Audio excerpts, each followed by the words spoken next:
grumpy. Hey! Right back at ya.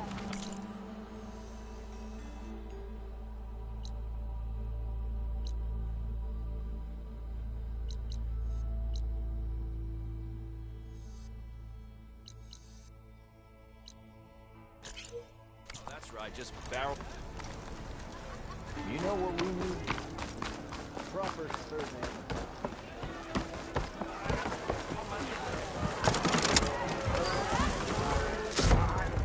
Hey, Mildef. Mildef. I took some of your stew last time I went into the wilds. Kept me going for a week. Felt like I could have put a strider in a sleeper hold. Enjoy it while it lasts. Sounds like you're serving up some impressive provisions here. Not again. You can have the discount too, but you'll have to come back later. I think you have me confused with someone else. Olvin didn't send you? No. Oh, my apologies. It's just that his minions won't stop pestering me. Now I've even worn out my special grill. Since I'm in the midst of a crisis, perhaps you could skip to what it is you wanted? Some of your food? Of course.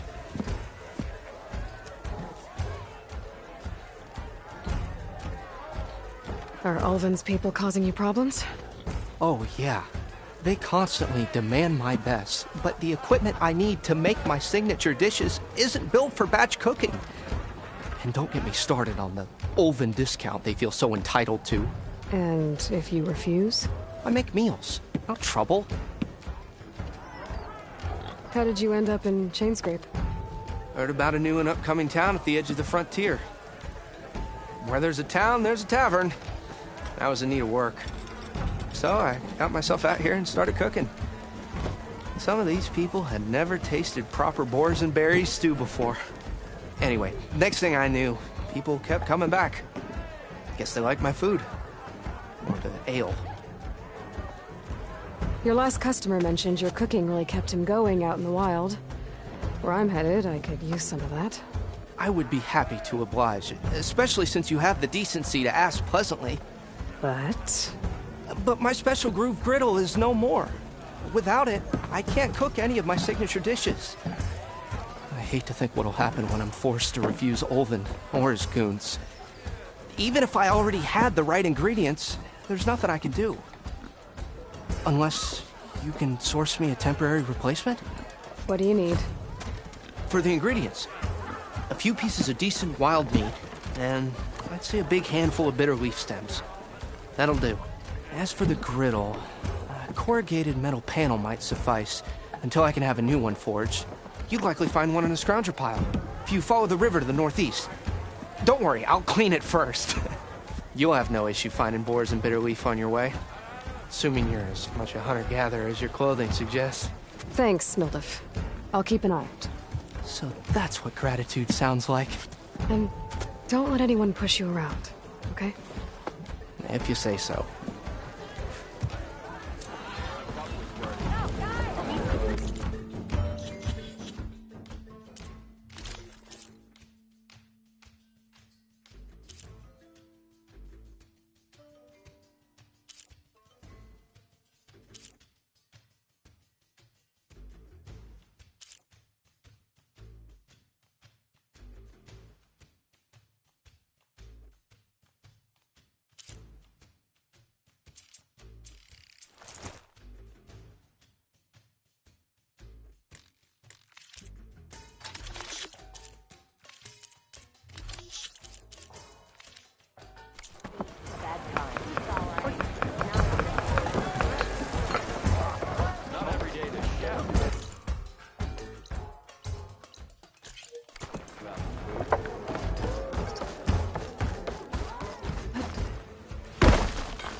And the others are doing better than I am. What happened to you? That damn mine is what happened to me. It won't be the last injury if Ulvin keeps shoving those tongs into those tunnels. What mine? Northeast of Chainscrape, where the river ends?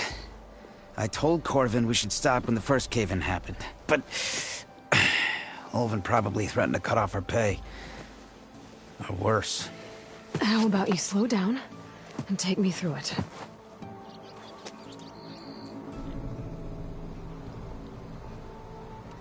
You mentioned you were injured in a cave-in. Yeah, a couple days ago. That's how I hurt this blasted leg. Corvin and the others were opening a new vein while I was checking on an older one. As soon as their blast hit, the tunnel I was in collapsed. Might have dodged it if I wasn't running on barely a spark of sleep. We were pushing too hard and too fast. And you're afraid Corvind and the others might not be as lucky if it happens again. Mm-hmm. Hit the nail right on the head. How come Ulvin's in charge? Don't these mines belong to the Karja? Try telling Ulvin that. He brought in all the backing to get them open. Might as well own them. Fire and spit. You ask him. He owns us as well. Who's Corvind? He's their foreman. And a damn good one. The kind that knows how to deal with management when it gets unreasonable. But Ulvin... his demands go beyond unreasonable. Corvin's been doing his best to appease him. He even blamed himself for my injury when it was Ulvin who ordered the extra shifts. Sounds like a good guy. That's why we all put up with the long hours and lousy conditions. But if the whole mine becomes unstable, I'd rather suffer Ulvin's wrath than die buried in rubble. I could check in on your crew if I'm in the area. I would appreciate that. Thank you.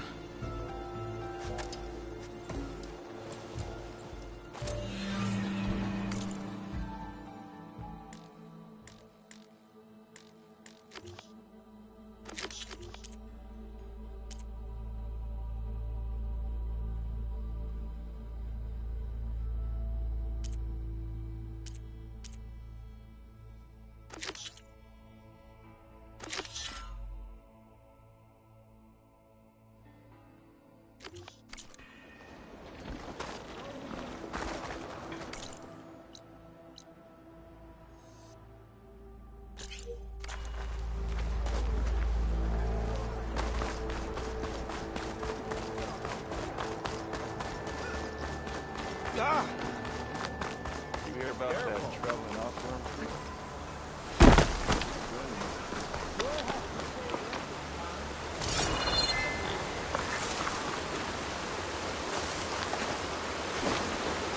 It seems like bitter leaf likes to grow on rocky terrain.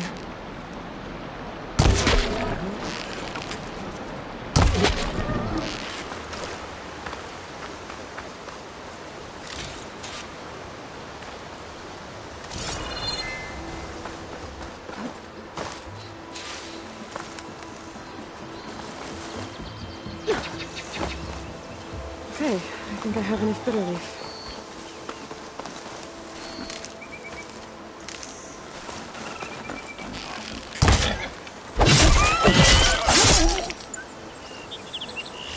There, that should be enough wild meat for me.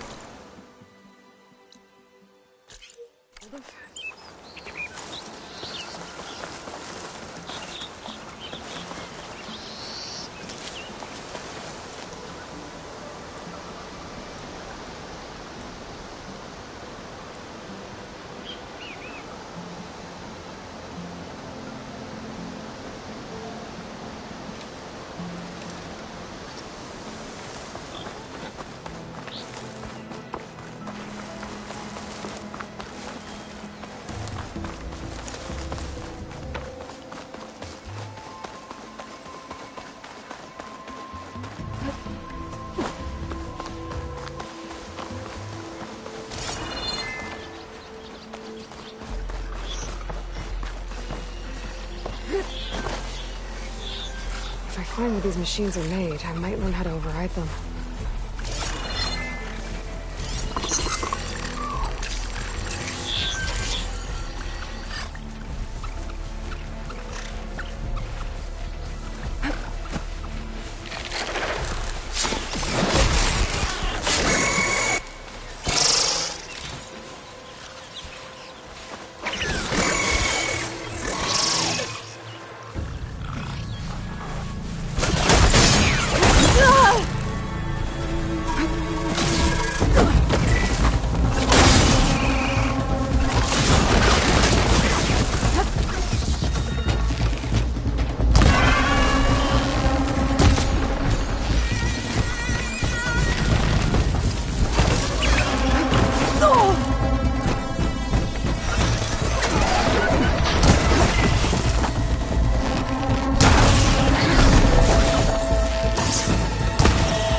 scavengers. Joseph said I could find a metal panel in one of their scrap piles.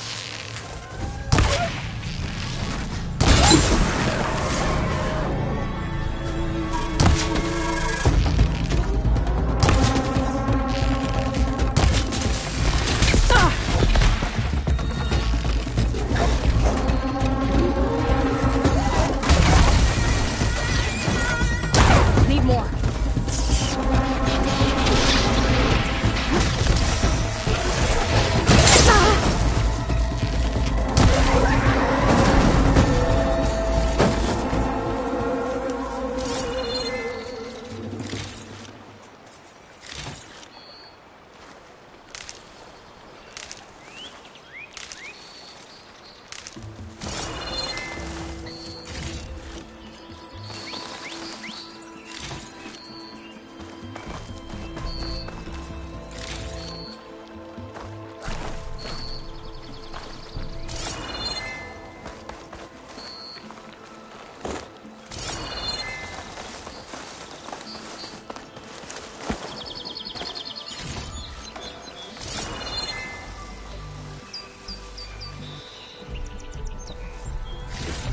No metal panel. Better check another scrap pile.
Through the scrap piles for a metal panel.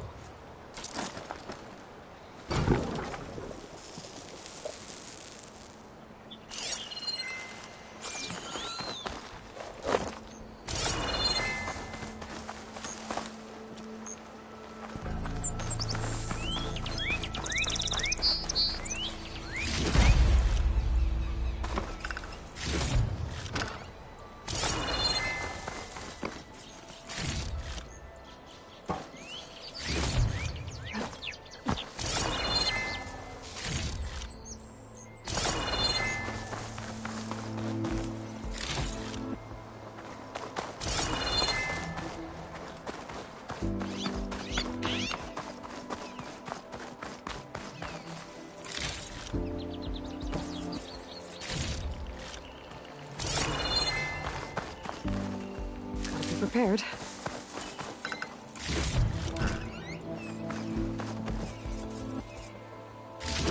I think I have everything I need for Mildred. Good thing, too. I could use a decent meal.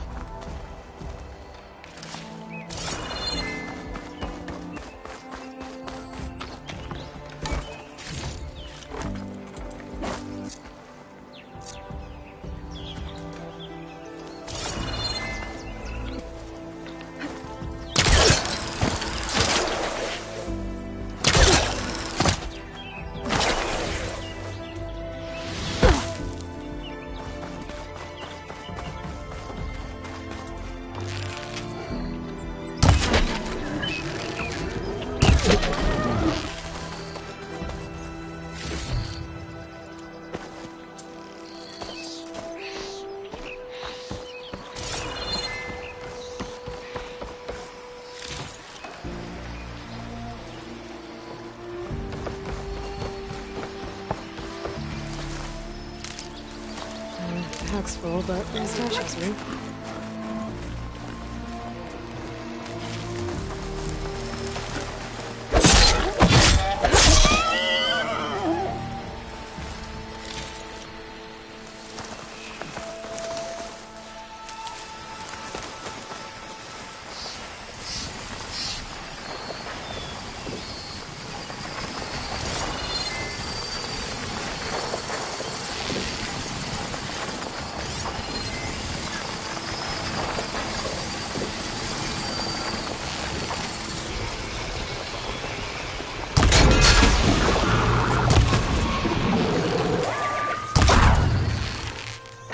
Restricted.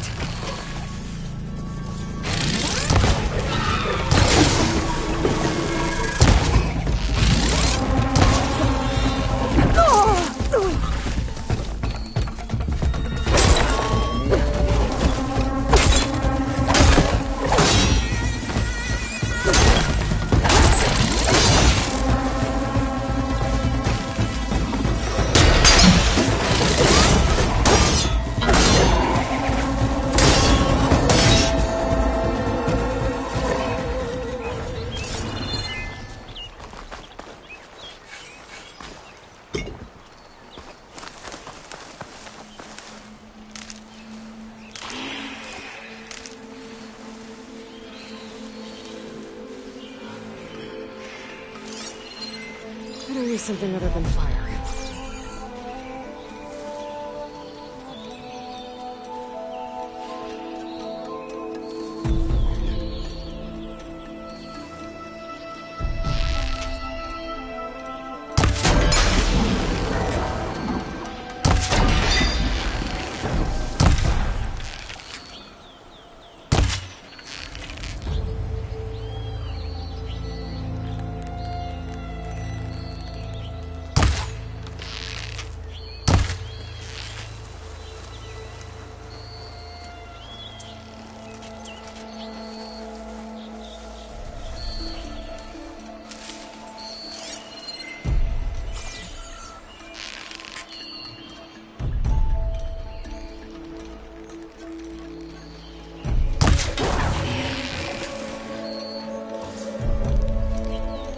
It's a fight then!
Attack suspicious.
I'll keep some extra on hand.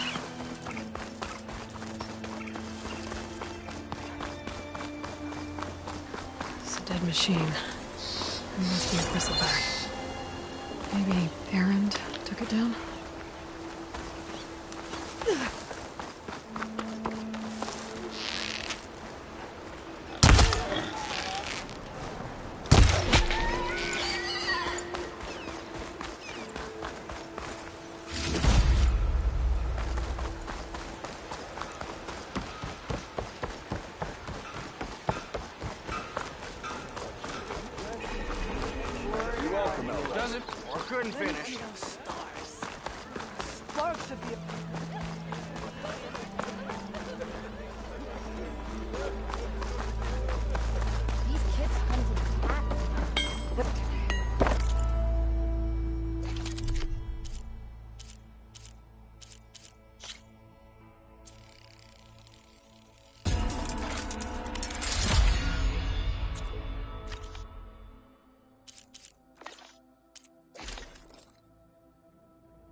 Shop's closed, Red.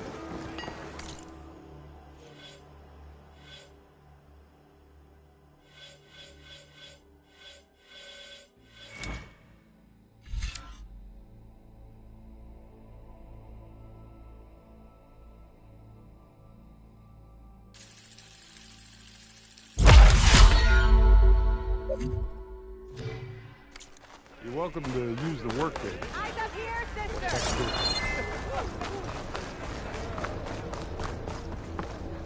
Bit early for you to be up.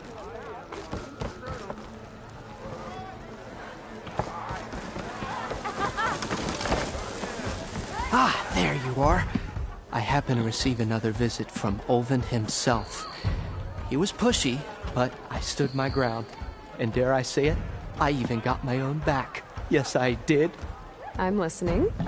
When I made his meal, I used 3 pinches of salt. Instead of 2. Each journey begins with a single step, I guess. I think I have everything you asked for. Then just as you have inspired me, let us see if I can return the favor. Time to cook.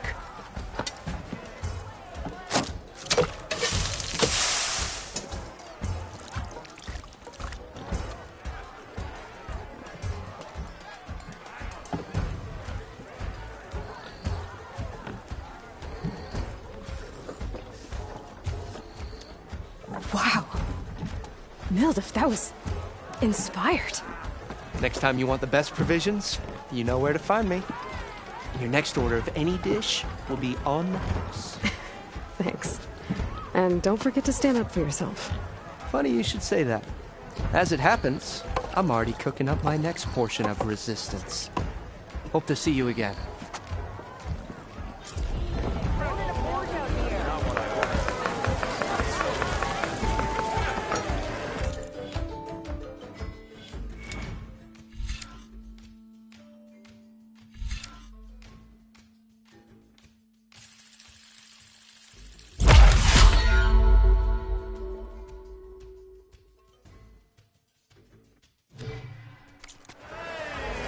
Back for that free meal? Go on, peruse my menu.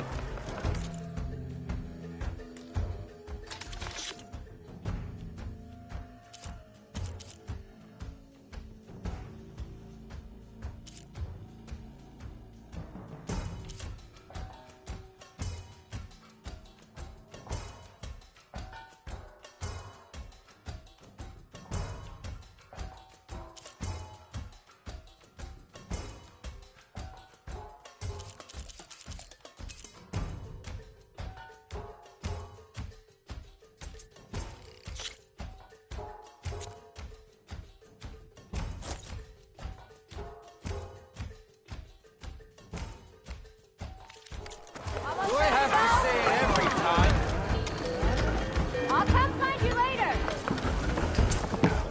It might be a good idea to stock up on some food before I head back out.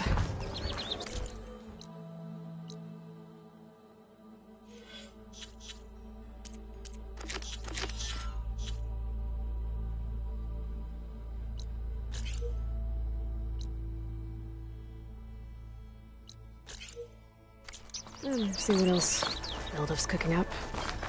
Your problem. 3 months. We are on the same side. What do you want, Ulvund? Some kind of payment? My dear magistrate, you think I can be bought? If you want that whistle blown, all you have to do is have your soldiers remove the bristlebacks and sign the concession decree. Face it, what other choice do you have? Hi. Savior, what auspicious timing. Might we discuss a matter of importance to the Sundom? We might. Later. Very well. I shall be waiting. So, the savior herself. Walloper of Derval, gutter of Hughes. Maybe. I've heard many tales of your beauty and heroics, my fierce lady warrior. Ulvund Freeholder, at your service. So, what could have dragged you away from the fine silks and wine of Meridian to this smudge of a settlement? Your saviorly attention must be needed elsewhere. I'm here for the embassy and... The embassy? Why, by the forge.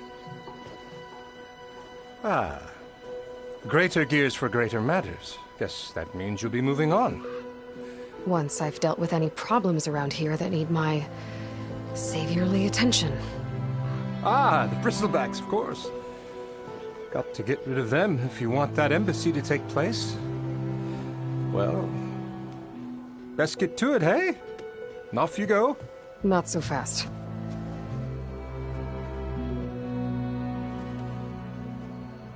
You don't seem to have a high opinion of the magistrate? Well, I refuse to play nice to some fancy-robed parchment pusher when my fellow laborers are being bullied, intimidated, and taken advantage of. How noble of you. Noble? Ha! Born with a hammer in hand, I was. Nobody handed me anything or dropped opportunity into my lap.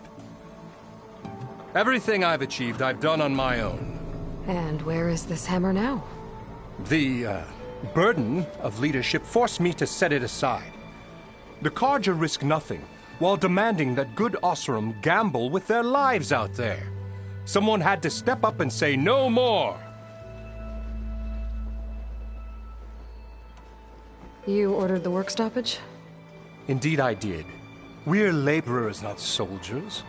Until the Carja clean up their mess and give us the fair deal we deserve, I'm not risking Oseram lives. Fair deal? You mean your concession decree? It's not my decree. It's all...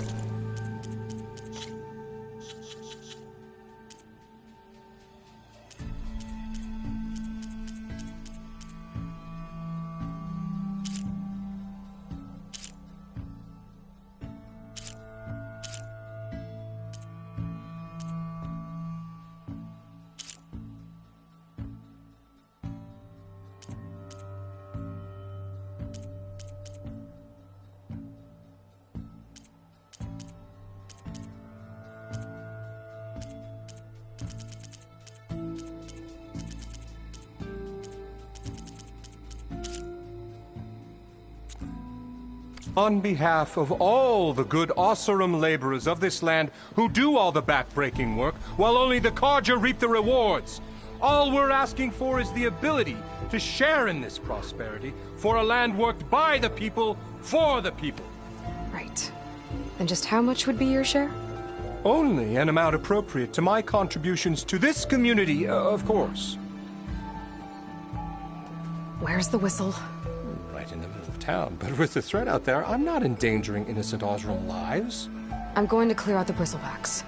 And when I'm done, this valley is going to get moving. If that's what it takes. Until then, I'll keep looking after the safety of these good folk. Just be ready to blow the whistle. Better see what that Carja magistrate wanted. I bet he's in the tavern.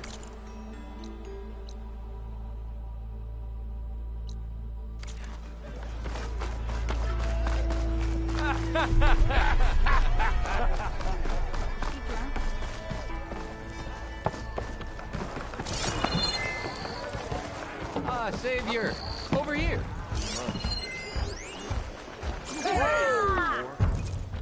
Savior, thank you for taking the time. And my condolences that you had to endure Ulvund's bloviating. I've dealt with worse. It sounds like he's really trying to put you over the barrel. The idea that the Carja purposely let Bristlebacks into the Daunt, it's completely absurd. But the louder and longer he says it, the more support he'll get for his damned concession decree. How did the Bristlebacks get into the Daunt? No one knows for sure. The first report of them came from west of the quarry. But unless they have wings I don't know about, I don't see how they could have come over the mountains. No other way in. The only way I know about is Barren Light. Look, if you can get to the bottom of this, I can offer a considerable bounty in return. Help me shut Ulvund up. What is this concession decree that Ulvund wants? He wants the Sundom to designate portions of the Daunt as Oseram holdings. Only the portions, mind you, that produce any value. Let me guess. Because he stands to profit somehow? Exactly.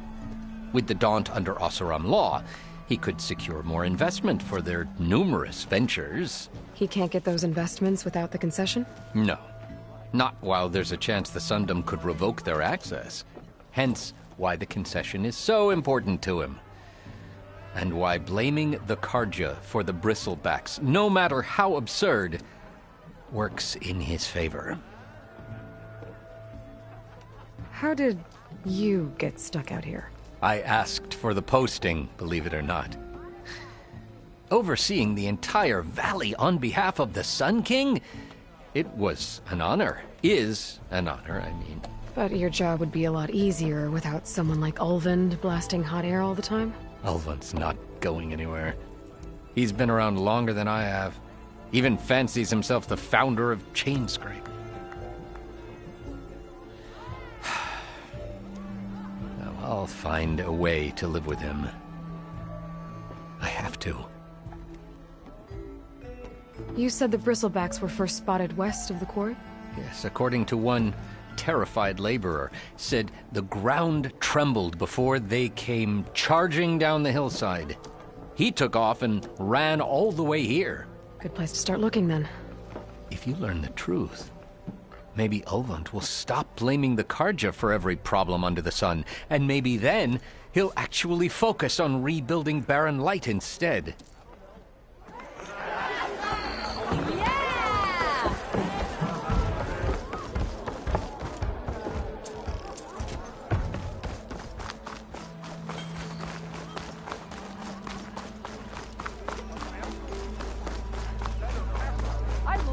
I'm drunk, you.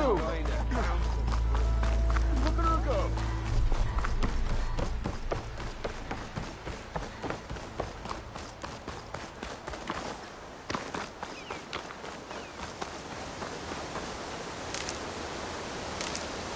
I can grab this from my stash later.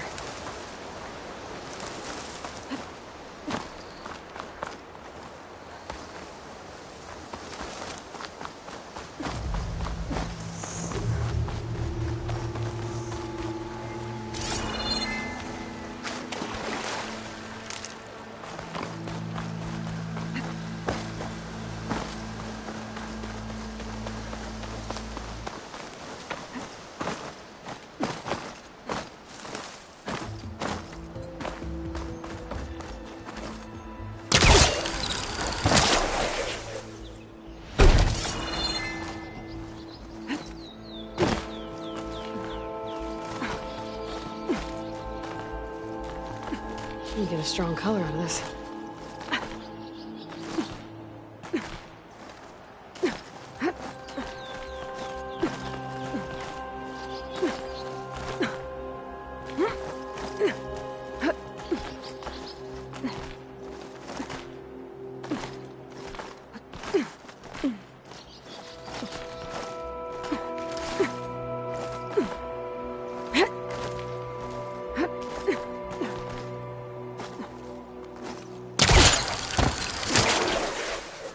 This place has seen better days.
Some kind of device. The metal reflects the sun. Send a signal? Looks like some kind of light.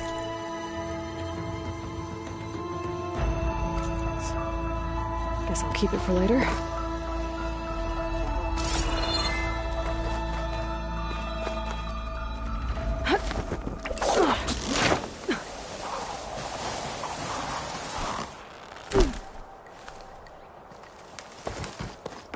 I don't think I can get past them. Guess I should leave it for now.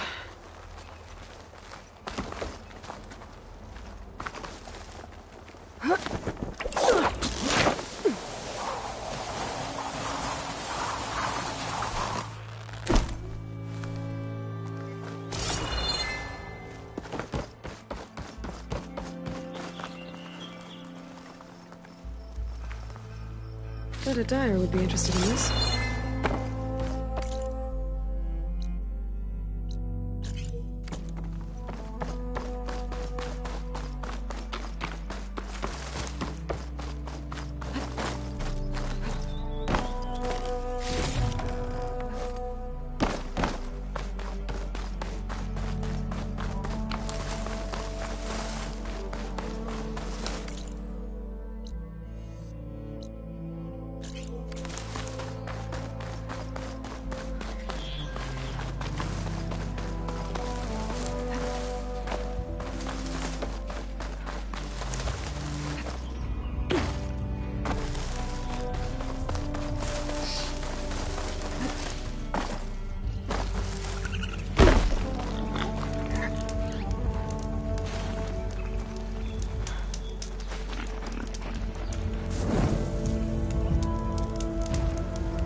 I can get it from my stash later.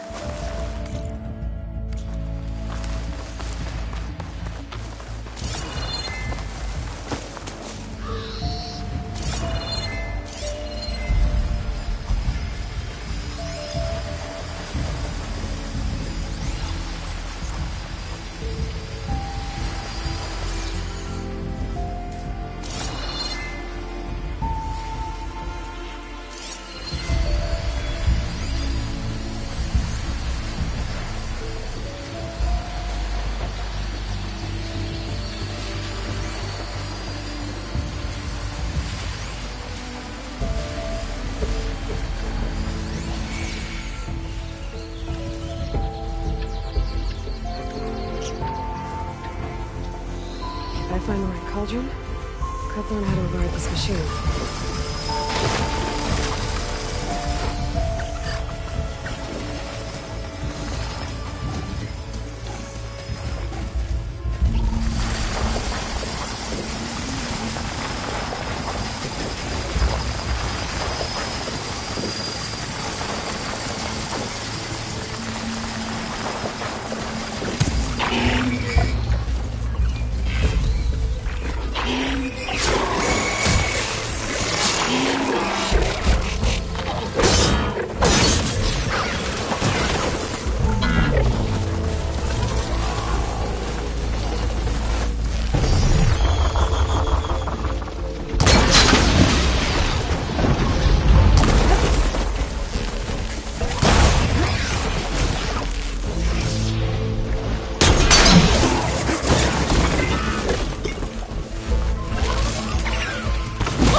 Subsided.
Take this to a dyer later.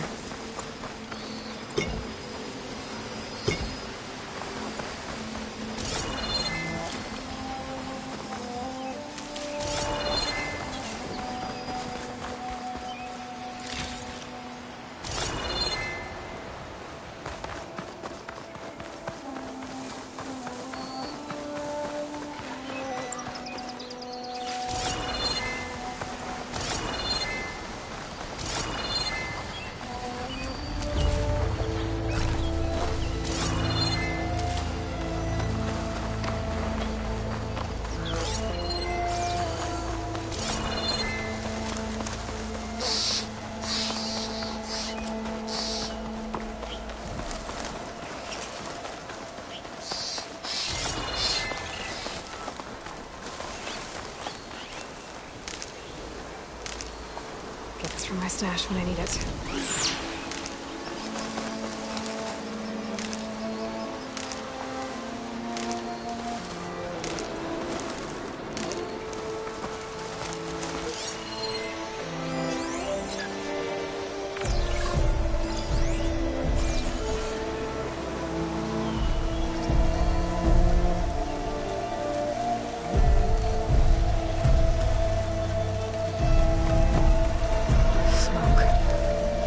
From where Arnav said I'd find his crew.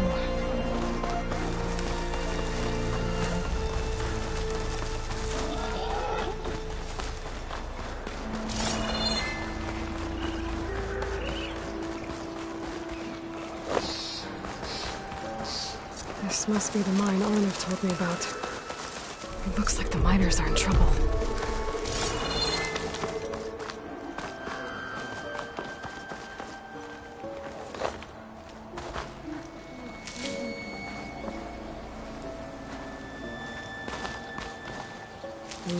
Pouch is full, but my pack has room.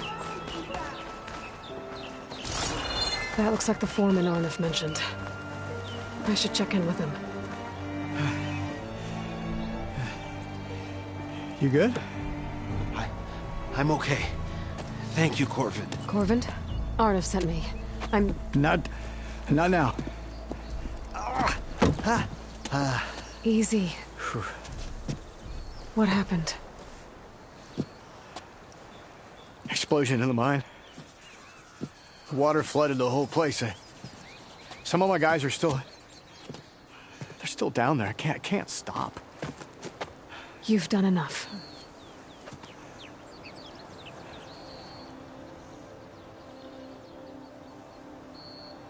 Are you hurt?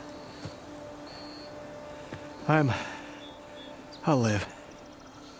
The others. Please.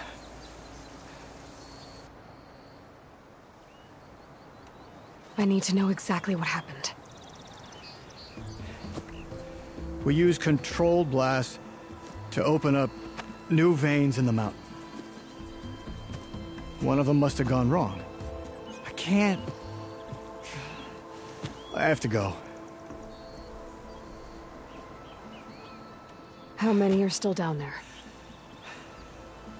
Corvin, how many? Two, I think. 2 more.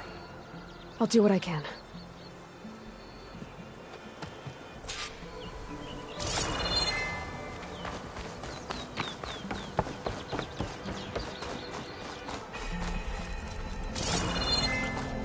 Gotta find those 2 miners. Quick.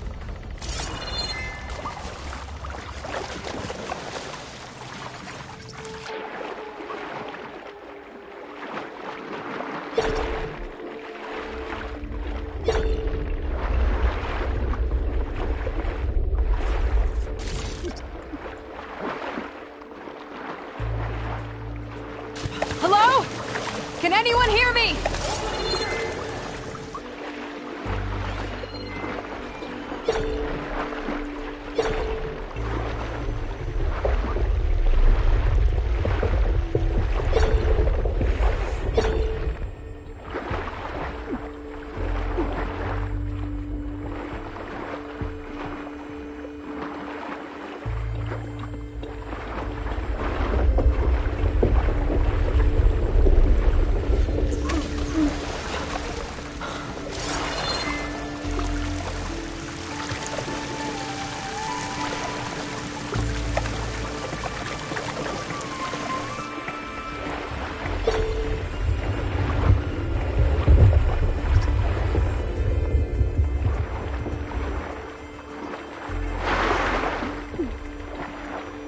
the miners. One of them doesn't look too good. Washed off some of the sweat. I think I'm starting to see things. Are you okay? Who are you? Corvin sent me. Are you hurt? My leg.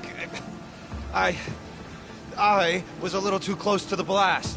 What happened? We were blasting in the farthest tunnel, but the scaffolding didn't hold. It collapsed.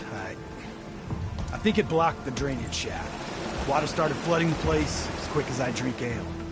I barely managed to drag us here. So something's keeping the water inside the tunnels. What are you thinking? I've got an idea. Are there more explosives? Are you crazy? Yeah, should still be some up top, but you'll need these fuses. Are you crazy? You can't move, and I'm not leaving you here. It's not like she can make things worse. Don't go anywhere. I need to find whatever's blocking that drainage shaft and blow it sky high. Hopefully without bringing the mine down on top of me.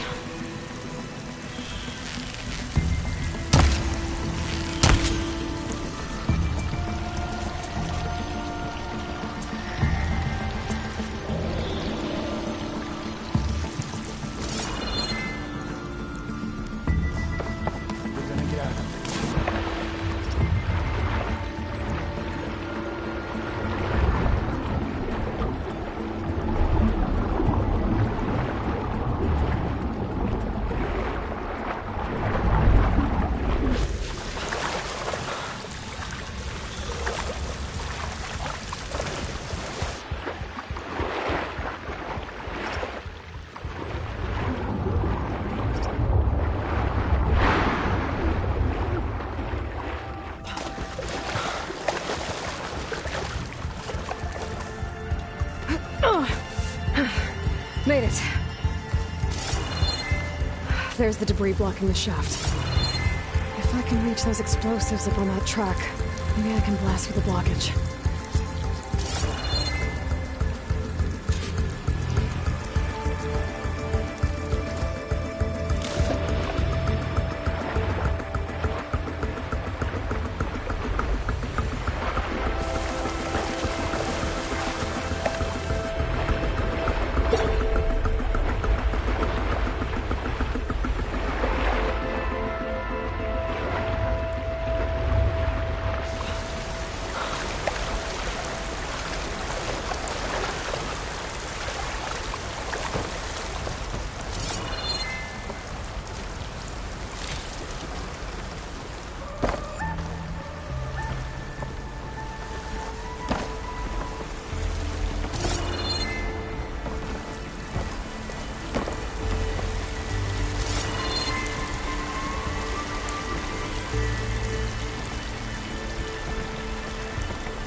To me.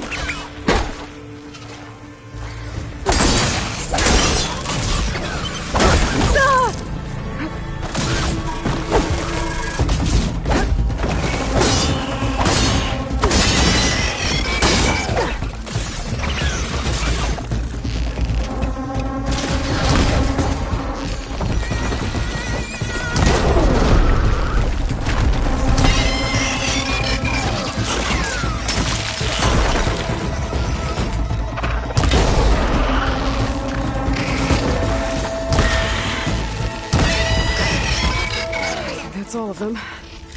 Now to find a way out of this room.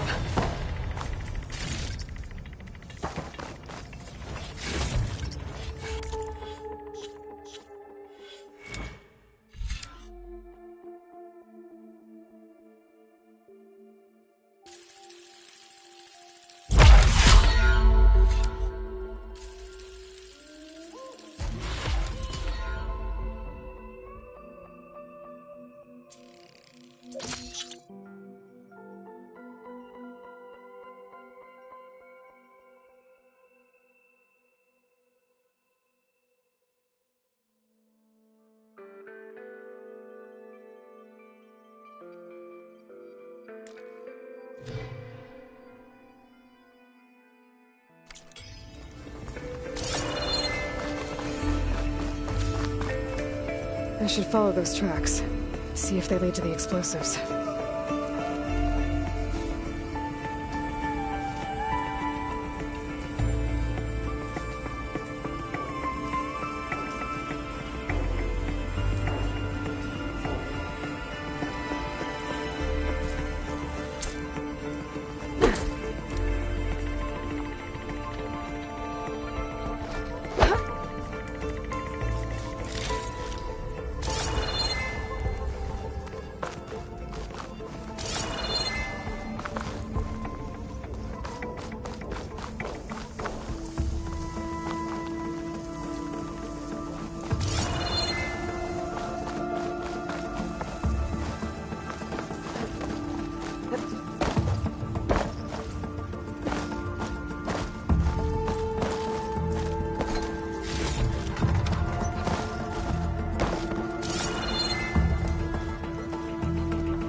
Caster won't work on that.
See where this leads.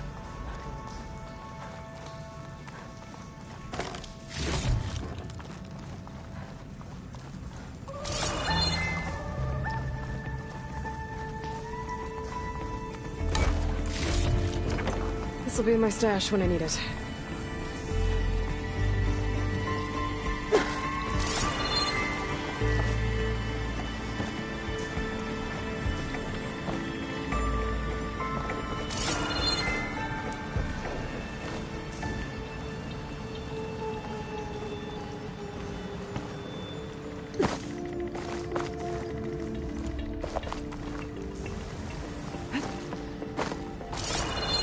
There's the explosives, up on the track.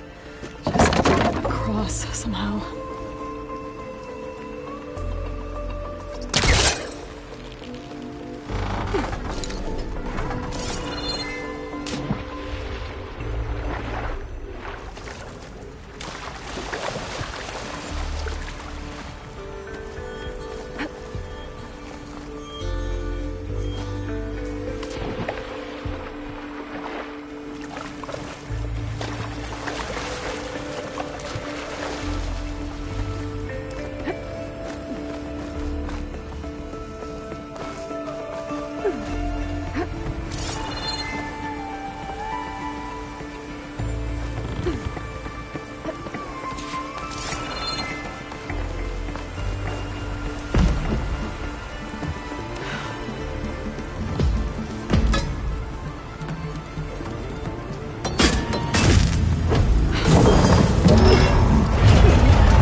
Did the trick.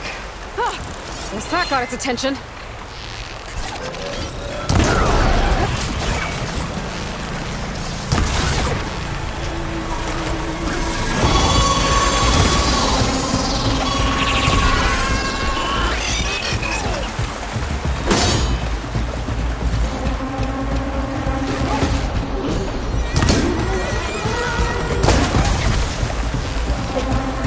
Got a piece of it.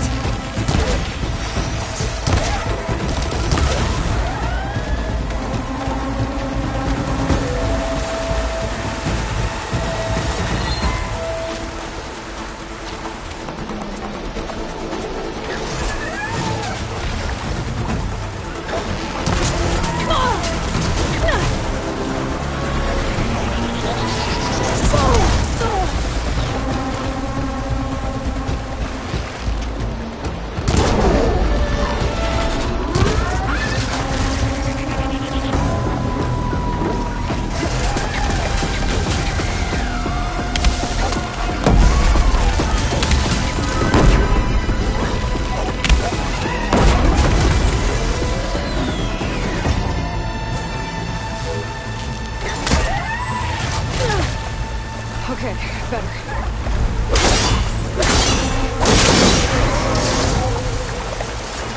That's all of them.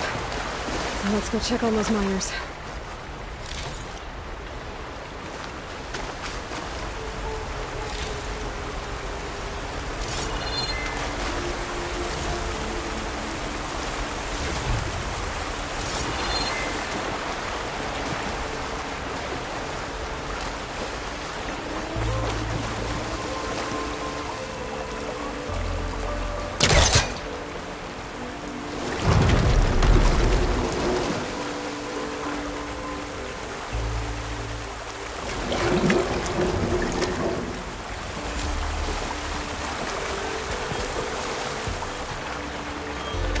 She's so dead. We don't know that.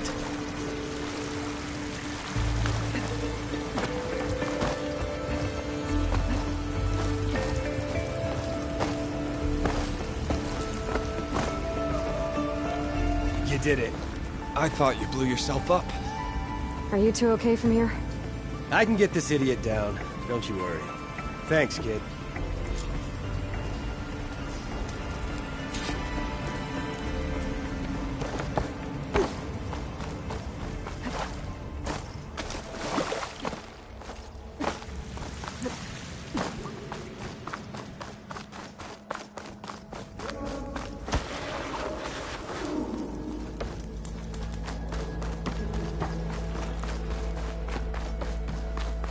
I found the two you mentioned.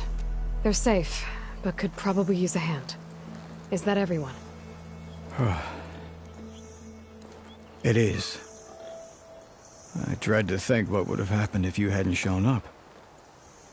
I knew we were blasting too much, but the man who staked the claim here, Ulvund, he kept pushing and pushing me. I tried to shield my crew from his constant demands every damn day. I should have been stronger. You were there for your crew when they needed you. That counts for something. Ulvund can threaten me all he wants. I am not letting my people back into those mines. Will you be all right? Yes. I can take it from here. You are owed, Huntress. Ulvund's name. Thank you, Huntress. And I'll see the last two make it out. Sooner or later.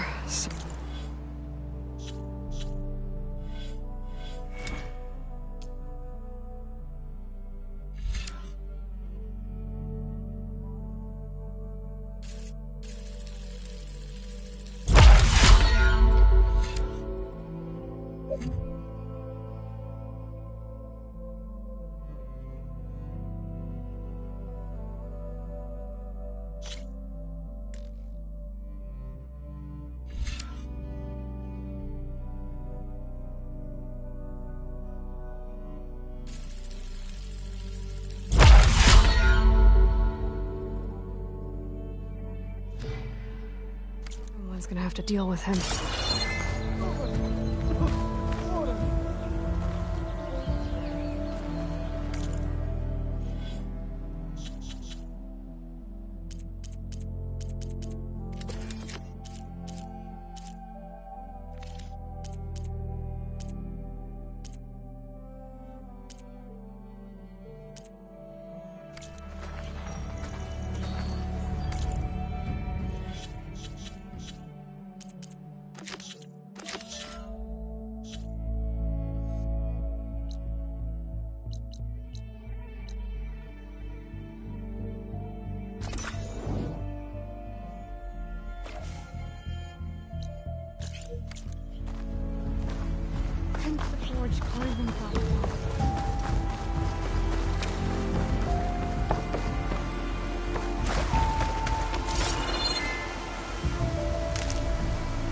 the stash.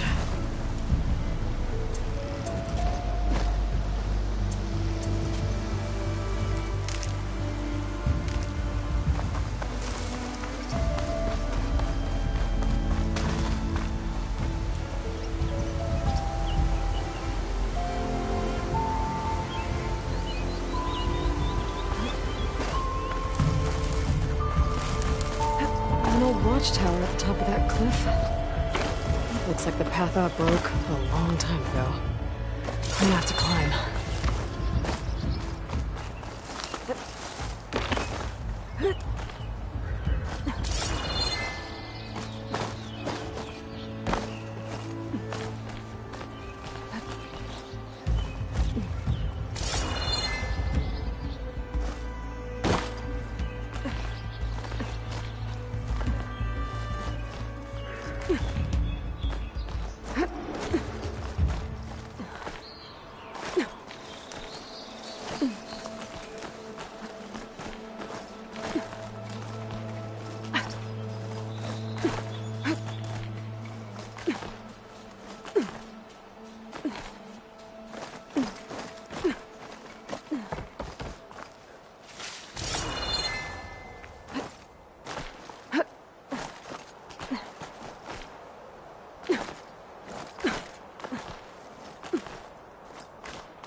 There we go.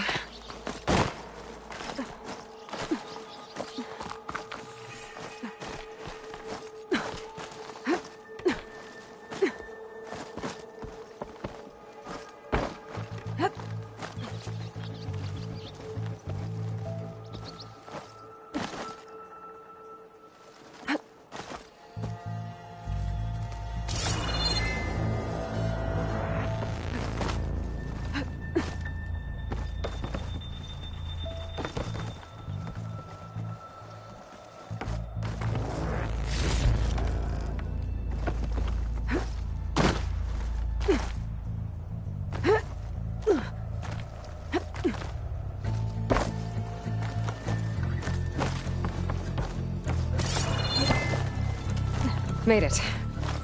And there's another one of those devices. A lens. Guess I'll figure out what to do with it later.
This'll make a good die.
welcome, Elden. Don't you think I forgot? I never forget. I think.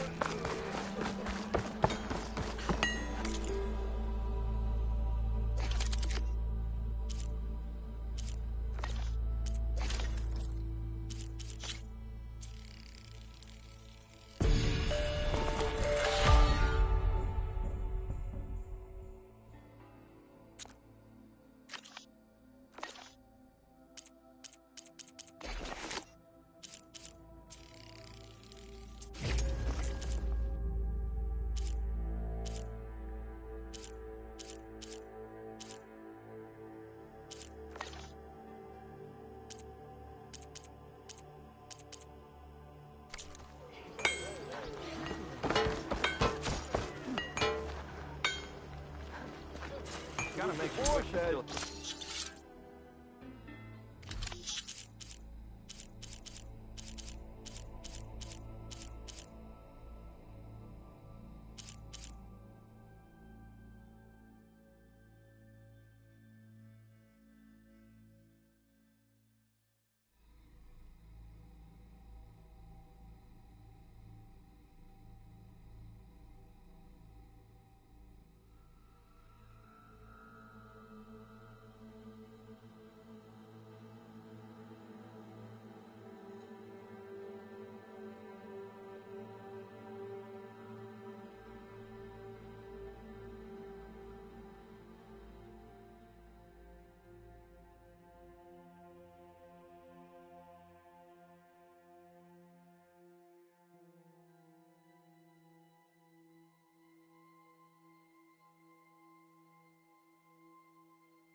What?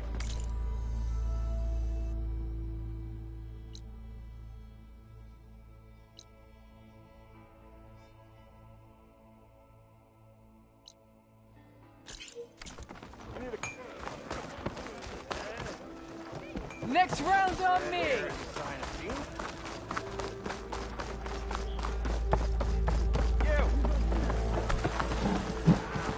Down. No one wants to come to revel in some strike, sister? Let me set the board. I was just passing by. First timer, huh? Don't worry about it. I'll go easy on you. You got any pieces? No. Well, aren't you in luck then? I got an extra set, a Tanakh original, straight out of the Forbidden West. Sit. I'll run you through it in a hot spark. I'll give you something special if you win at all my boards, too.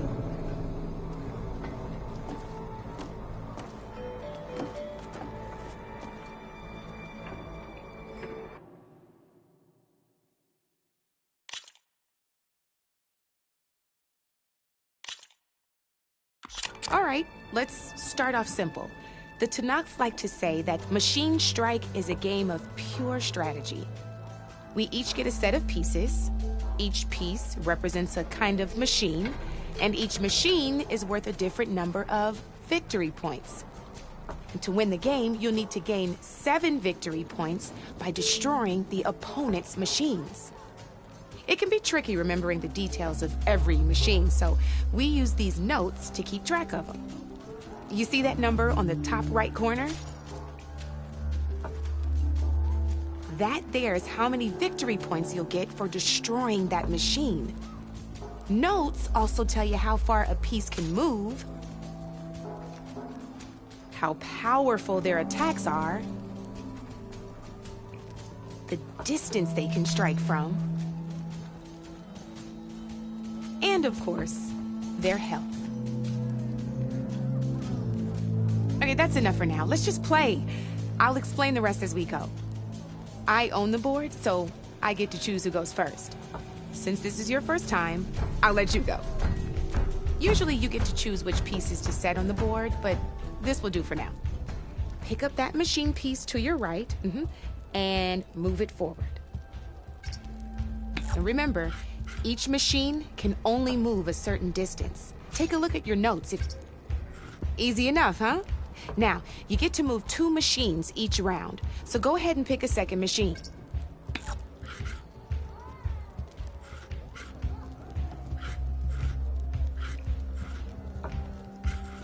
Perfect.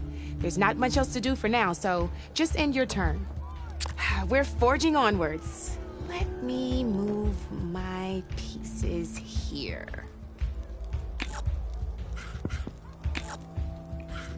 And we're back to you. This time, why don't you try attacking one of my pieces? Try with that machine on your right first. Now move the piece close. When performing an attack, you'll be testing your machine's combat power against the opponent's. A machine's combat power is a combination of the terrain your machine is standing on and its own attack power. This board only has grassland terrain, which has no effect on a machine's combat power. And your current machine has 2 points of attack power. So in total, your machine's combat power equals 2 points. Since my machine isn't the one attacking, it has 0 points of attack power. And just like your machine, it's not affected by grassland terrain. So right now, the difference in combat power between the 2 machines is 2 points. This means your machine can do 2 points of damage to my machine. Did you get all that?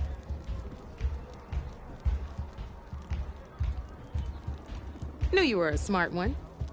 Finish up by attacking my machine. Not pulling any punches, huh? Now grab that second machine of yours. See how your machine can't move close enough to attack mine? You can make your machine sprint. That lets it move 1 space further. Try it out. Downside to sprinting is that your machine can no longer attack. Now, some players like to take a risk and overcharge their machine in cases like this. Overcharging lets you attack after a sprint, but it will damage your machine's health by 2 points. So use at your own discretion. Let's try doing that now so you can see what I mean. That's about it for your turn then.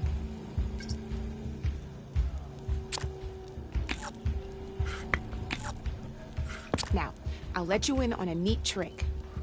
That machine of yours, the one closest to me, grab a hold of it. Same as in the wilds, machines have both armored points and weak points. You can see them marked on the pieces. Blue shows where their armor is thickest. Hit them there and you'll do some damage, but not a lot. Now, red shows the machine's weak points. Hit those and you'll deal a mighty blow. Here, let me show you. Rotate that piece so your machine faces mine. Now let that machine have it. Off the board she goes, and there's your first victory points. You don't have 7 of them yet, so let's keep going. Your machine attacked mine, but hasn't moved yet. Go ahead and move downwards towards my remaining piece.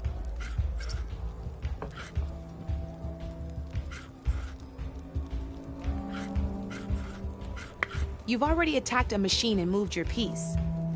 But if you overcharge your machine, you can attack a second time. And by the look of your machine's health, you'd be sacrificing your piece to defeat mine. But sometimes that can be a good thing.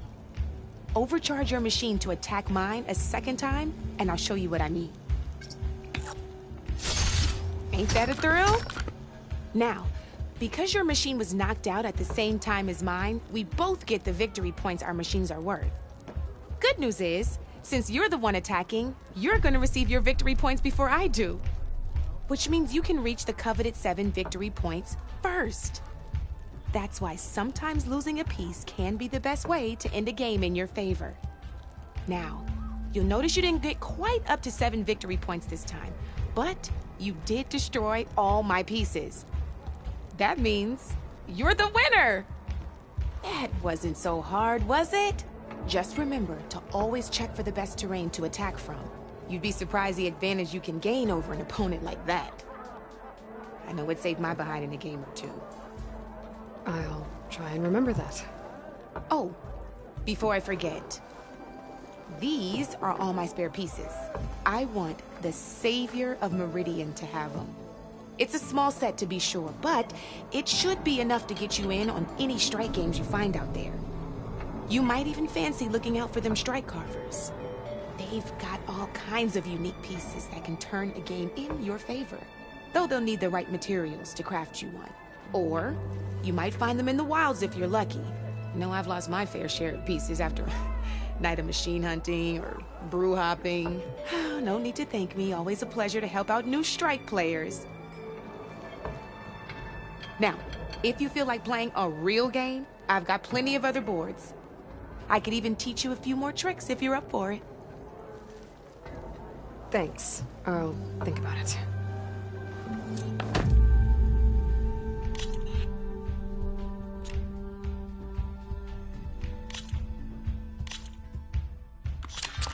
I knew I'd make a strike player out of you yet. How about this time I tell you how to use a board's terrain to your advantage? This one's got all the different terrains you can encounter in a game of Strike. Knowing when and how to use them can mean the difference between victory and defeat. Terrain mainly affects your machine's combat power. As you know, when fighting an opponent's machine, you compare its combat power to yours. The higher your machine's combat power, the more damage you can do. So finding the right terrain is an essential strategy for overpowering your opponent. Here, I'll show you. Grab that piece to your left and move to attack my machines.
Now let's take a look at your machine's combat power. Combat power is the sum of a machine's attack power and the value of the terrain it's standing on. Since your machine is attacking, it's using its 2 points of attack power. It's also standing on forest terrain with a value of 1 point. Add those together, and your machine has 3 points of combat power. My machine is standing on grassland terrain with a value of 0 points. It's also not attacking, which means their attack points aren't in play. So my combat power is 0. This means your machine can do 3 points of damage. Go ahead and test it out. There you go. Now, choosing the right terrain doesn't just improve your offense. It can also help defend your machines from attack. Grab your other piece and place it in front of my second machine. Since your machine is attacking, it's using its 2 points of attack power. It's standing on grassland terrain. This terrain has a value of 0. This means your machine's combat power adds up to 2 points. My machine can't use their attack power since they're defending their position. But they have the higher ground. They're standing on forest terrain, which is worth 1 point. This means my combat power adds up to 1 point. Now, the front of my machine is colored blue. This means that the spot you're about to attack has armor protecting it, which means my machine gets an extra point, giving it a total of 2 combat power points. If we compare the combat power of both machines, you'll see that you won't be able to do any damage. Whenever you're unable to top an opponent's combat power, you can still choose to attack and break their machine's defenses instead. Go ahead, try it out and see what happens. Ha! See? When you break a machine's defenses, you can knock it backwards. Sure, both our machines will receive 1 point of damage, but knocking my machine off that terrain makes it more vulnerable to attacks. Not only that, if my machine had been blocked from moving backwards, it would have received an extra point of damage. And if my machine had been blocked by another one of my pieces, that machine would have received damage as well. That's why breaking a machine's defenses is a great way to deal damage to several pieces at once. Useful, right? Okay, now go ahead and end your turn. There's still one more thing I want to show you. All right, as we've seen, the higher the terrain, the more it'll add to your machine's combat power. However, there are 2 other terrains that work a little differently. This is what we call a chasm. Only flying machines can be placed on those. But it'll take away 2 combat points if you do, so be wary. This is marsh terrain. Landing on it will take away 1 combat power point from most machines. It'll also keep your machine from moving for the rest of the turn. Here, let me show you. Grab that machine on your left. See? All you can do now is wait for your next turn to move again. Or you can overcharge your machine to get out of there. You can still attack any nearby enemies so you're not completely helpless. Well, I think that's enough yammering from me for now. Promise it'll all come in handy next time you play.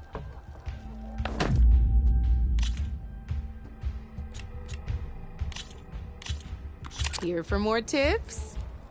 Why don't I tell you a bit more about the pieces we used to play? In a normal game, you get to choose which machines you place on the board. Each one is worth a certain number of setup points, and you can spend up to 10 assembling your army. Knowing what each machine brings to the game and building an army that matches your strategy is the key to becoming a machine strike master. When assembling your army, there are a few things to keep in mind. First and foremost, you can never have more than 4 of the same machine on the board at the same time. With that in mind, most players would choose machines based on how far they can move or how much attack power they have. But a real strike player will be looking at a machine's type and skills. Let's take a quick look, shall we? Pick up that machine on your left. All right, let's talk about the different ways in which a machine attacks its opponents. In other words, its machine type. If you look at your notes, you'll see this machine here is a melee type. You can also tell by the shape of the base the piece stands on. A melee-type machine attacks the first enemy within range, and no one else. We've seen this plenty of times, so just move that piece forward so I can show you some more stuff. Great, now grab your other machine. Looks like we've got ourselves a gunner-type machine here. This means they'll only hit the farthest enemy in their attack range. Let's move that machine forward and end your turn so we can take a look at the rest of the pieces. Let's go with this piece first. This is a ram-type machine. Attack an enemy with it, and it'll push the piece backwards. Like this. See, now my machine has taken over your machine's spot on the board. This is a great way to take the advantage away from your opponent if they have the higher ground. Looks like we have one more piece to look at. Now this is a beauty of a piece, a dash-type machine. When it attacks, it'll move to the end of its attack range and damage every machine in its path, including your own. So make sure you take a good look at the board before you send it off to the races. You should also make sure it's able to finish its attack on an empty spot. Otherwise, you won't be able to attack at all. Here, I'll show you.